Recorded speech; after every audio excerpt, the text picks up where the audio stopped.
Ayan po mga kabida, isang magandang oras po sa lahat. Welcome po sa aking channel. Naku po, eto. Lumabas po mga kabida sa isang pagdinig po dyan po sa Senado.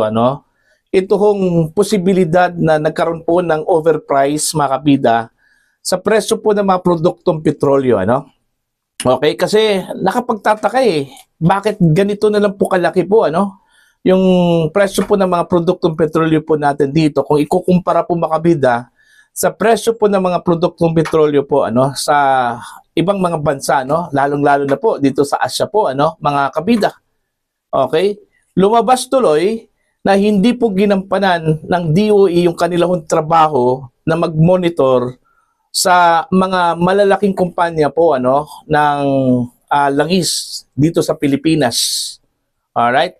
Umabot daw ng 3 billion pesos daw yung kita na mga kumpanya po makabida sa isang araw lang po, Okay? After na pumutok po itong gera dyan po sa Middle East, mga kabida. Alright? Yun din yung rason kung bakit nag-walk out po itong si Senator Rodante Marcoleta dahil sa frustration po mga kabida, dahil wala ho siyang nakuhang matinong sagot po mula sa DOE. Po? Ito pakinggan muna natin, Ito hong nangyari hong pagdinig po mga kabida dyan po sa Senado. Narito po. Did you check the oil companies? Kinuha nyo yung document? Kanino la binili? Makikita nyo ba kung magkano binili? Did you check that? Have you done that? Not in that Paano mo sasabihin ngayon? Katungkulan nyo ngayon If you are screening, if you are monitoring, okay, sabihin na natin replacement cost. Ali kayo mga kaibigan. Pwede nyo bandalin yung inyong mga ICPO. Tingnan natin kung saan nyo binili. Binili natin kay ganito. Ito po yung presyo. Ganito. At least chinek natin. Now I am asking you, nag-check, sabi nyo hindi. So ano yung monitoring? This is the frustration, Mr. Chair. Salamat po. Mr. Chair. Senator, si Mr. Balbuena, you want to interject? Ba't ka aalis kung frustrated ka? Wala kang sagot na nakuha. Ha? Bakit ayaw? Kanina pang ilang oras na tayo dito, wala pa rin Mr. sagot. Chair. So go ahead. Opo, malinaw dun sa na inventaryo pa lang nila yung itinaas nila ayon dun sa pag-uusap po. Ibig sabihin, overprice yung 2 hanggang 3 linggo na ibinenta sa aming fuel. I-refund nila yung 100 to 120% na itinaas dito kung inventaryo pa yung ibinebenta. With the permission ni Senator Lawrence, since we're on this topic, kasali rin to sa mga list of questions. Also a slide, Alena.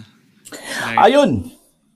Napikon tuloy si Senator Marcoleta po mga kabida dahil ho sa frustration, wala ho siyang makuhang matinong sagot po mula sa DOE Bakit umabot po ng 3 billion pesos po yung kita ng mga kumpanya ng langis na hindi po alam po makabida kung bakit ganun po kalaki ng DOE. So ibig sabihin po, hindi po nila ginampanan yung kanilang trabaho po to monitor. Kasi panay banggit po niya na monitoring daw yung kanilang trabaho po Okay? So hindi po nila ginampanan po mga kabida yung kanilang trabaho. Okay? At lumabas matuloy doon ho sa pagdinig na yun palang binebenta po mga kabida ay old stock yun.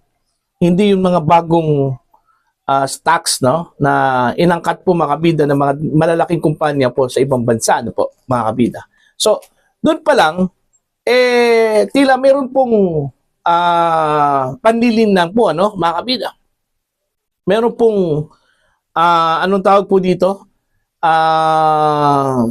Overprice. Alright? Kaya nga dahil doon yung grupo po mga kabida na mga tsuper okay, na naging bisita din dyan po sa pagdinig, po, nagdemand po ng refund. Kasi sabi po nila, malinaw na meron daw overprice po, okay, sa 2 linggo, mga kabida, na nagtaas po ng presyo itong mga malalaking kumpanya po ng langis dito sa Pilipinas. Kaya yan yung sinasabi ko po, mga kabida, sa mga previous vlogs ko, dahil sa kawalan po ng control po ng gobyerno, okay, sa pagtaas po ng presyo sa mga malalaking kumpanya sa kanilang mga produkto po, mga kabida, inaabuso na po. Okay? Dahil wala po tayong control because of the oil deregulation law. Dineregulate na po, mga kabida, yung presohan po ng mga produktong petrolyo po, mga kabida. Kaya nga, ano yung dapat po gawin natin? Ibasura yon. Alright? Para magkaroon po ng control po ang gobyerno. Yung sinasabi po nilang pwede naman po i-take over po ng gobyerno, yung gasolinahan po. Okay, mga kabida. Pero ang tanong dyan is, kakayanin ba? Ilang gasolinahan po sa buong Pilipinas po, mga kabida, ang pwede hong i-manage po ng gobyerno, in times of crisis, na pwede ho nilang i-take over po, mga kabida, kukulangin din yun. Alright? Whereas, kung meron pong control ang gobyerno, sa presyohan po, mga kabida, ng mga produktong petrolyo, meron po silang direktang control doon ho sa mga kumpanya ng langis. Okay? Hindi ho basta-basta makapagpataas po ng presyo po itong mga malalaking kumpanya po, dahil regulated po, mga kabida. Kaso lang, deregulated na po ito hong industriya po ng langis, dito sa bansa po natin, Yun yung malaking problema. Kahit na po sa monitoring po ay hindi ho nagawa po ng Department of Energy. Alright? So, ang dami hong problema po, mga kabida, na kinakaharap po ang gobyerno po ngayon, Ang hindi ko lang talaga magets at hindi po ako nakaka-move on hanggang ngayon, yung narinig ko po yung kita po ng mga malalaking kumpanya po ng langis, na 3 billion pesos per day. Mantakin nyo, 3 billion pesos per day. Hindi ho sila naawa dun ho sa mga tao. Okay? Kung totoo man po na meron pong overprice po, mga kabida, doon ho sa presyohan po ng langis dito sa bansa, wala ho silang konsensya po sa mga tao, lalong-lalo na po sa mga super, sa mga may-ari po ng mga sasakyang pampubliko, maging sa mga pribado. Diba? Dito pa lang, mga kabida, tila meron pong pang-aabuso po, Eto, base doon ho sa pagdinig, mga kabida. Hindi po sa akin yun.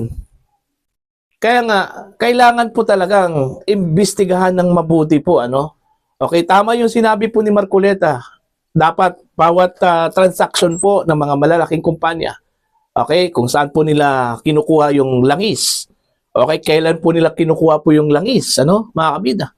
Magkano po yung presyo po nung kinuha po nila, binili po nila yung langis. Alright? Mga kabida, po. Mahalaga po yun, mga kabida, para sa inventory po. Para malaman po, mga kabida, ng Department of Energy na sakto ba yung pagtaas po nila ng presyo o overprice po yung pagtaas po nila ng presyo po, mga kabida, po. Kaso wala hindi po ginampanan po ng DOE yung kanilang trabaho po dito, Okay, mga kabida. Kasi kung ginampanan pa po nila yun, hindi sana umabot po sa punto na ganun kalaki yung kikitain po o kinita po, mga kabida, ng mga malalaking kumpanya sa loob lang po ng isang araw. Alright? So ano na ngayon?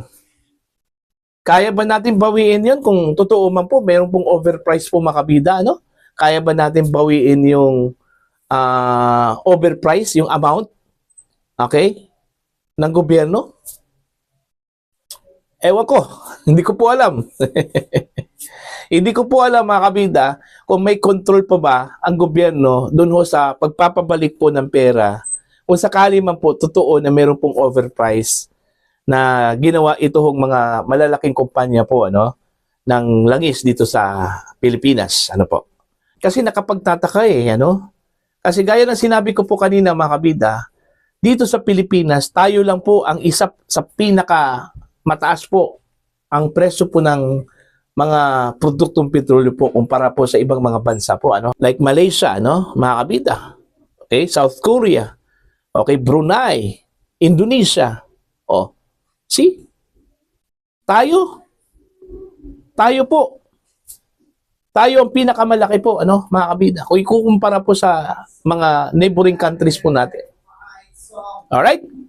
So, para po sa inyo, ano po ang inyong opinion at pananaw dito, ano?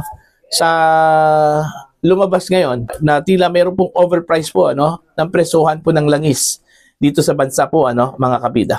Please comment down. Sa mga hindi pa po subscriber po sa akin channel, please subscribe, just click the subscribe button, click the notification bell, click all para updated po kayo mga kabida sa aking mga uploads. Maraming salamat po sa inyo lahat.